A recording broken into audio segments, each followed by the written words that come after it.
అసలు స్వామి హనుమ పేరు చెప్తే చాలు. బుద్ధిర్యశో బలం ధైర్యం నిర్భయత్వం అరోగత అజాడ్యం వాక్పటుత్వం చ హనుమత్ స్మరణాత్ లభేత్. హనుమని స్మరించినంత మాత్రం చేత, హనుమకి నమస్కరించి హనుమని సేవించినంత మాత్రం చేత హనుమ యొక్క గొప్పతనం ఎక్కడుందంటే అజాడ్యం. ఆయనని సేవించినటువంటి వారికి జాడ్యము పోతుంది. జాడ్యము అంటే జడత్వము. జడత్వము అన్న మాటకు అర్థం ఏమిటంటే స్పందన శక్తిని కోల్పోవడం. శ్రీరామాయణంలో రామచంద్రమూర్తిగా శ్రీ మహావిష్ణువు వచ్చే ముందే బ్రహ్మదేవుడు అనేక మంది దేవతల్ని శాసించాడు. రావణ సంహారం అంటే అంత తేలికైన విషయం కాదు.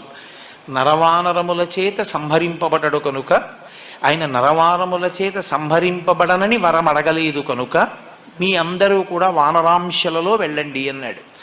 దేవతలందరూ వానరుల యొక్క అంశలలో వచ్చారు.